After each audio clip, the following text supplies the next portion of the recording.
Hello, YouTube. Doing something that I don't really want to think about right now due to the fact of how freaking hot it's been.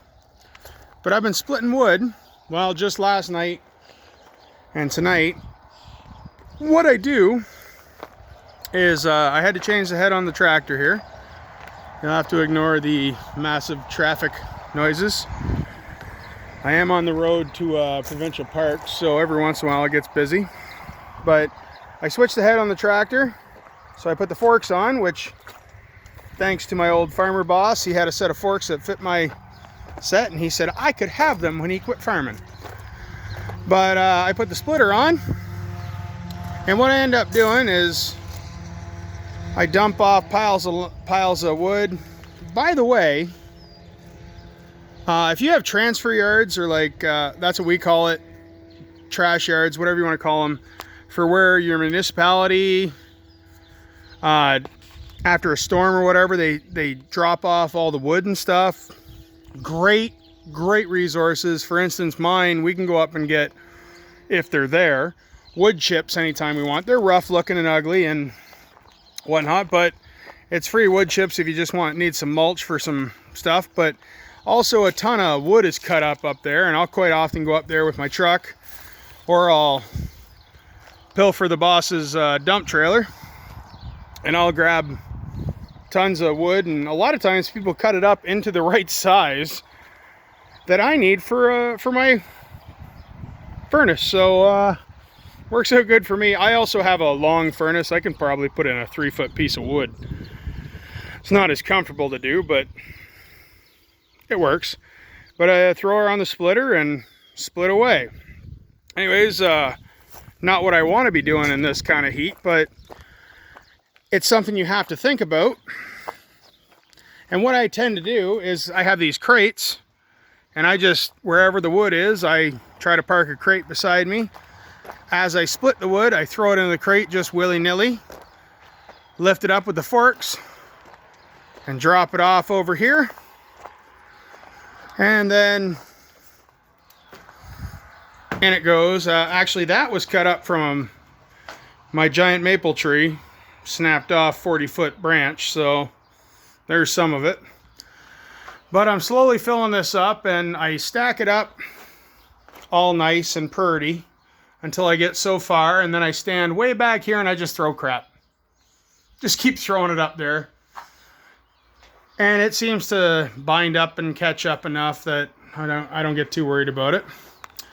Now, the reason I haven't been able to do a whole bunch of stuff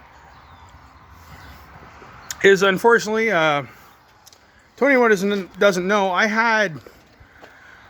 had some pretty interesting medical procedures in my life, and one of them was I had my entire cornea replaced. Well, due to that, I can't remember the exact term of it, a bolus or bolus. Basically, it's a blister on my eyeball while this thing is healing. So I have to wear a medical contact. It came out. I get it replaced more often than most people need it, but it came out, so I went to get it replaced due to the fact that every time I close my eye, it's irritation and my eye waters, and it's just like basically having a small piece of gravel in your eye all day, every day, every second of the moment, every second of the day. So it kind of stinks. But I went in to get it replaced, and I had an infection in my eye. So I could not get my contact replaced for several days. So I had to take time out of work due to the fact that,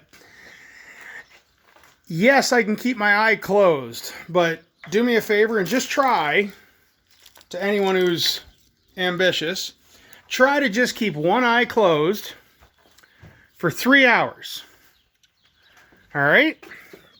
Now, just keeping it closed lowers the level of irritation, but every time you move your eye to track or look around or see things, your other eye moves. So every time your other eye moves, the one that's bothered moves as well, which causes the irritation, so your eye waters, just not quite as much as if you tried to open it. So I had that going on.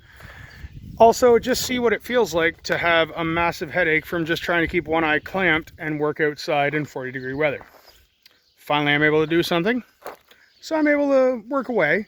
And here's my loving son who came out in his high-tech steel-toed sandals to help me do a little stacking of wood.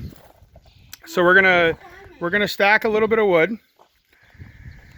Although he can't complain because I did several of these crates last night by myself. When you're bored and you're ambitious, you just get stuff done.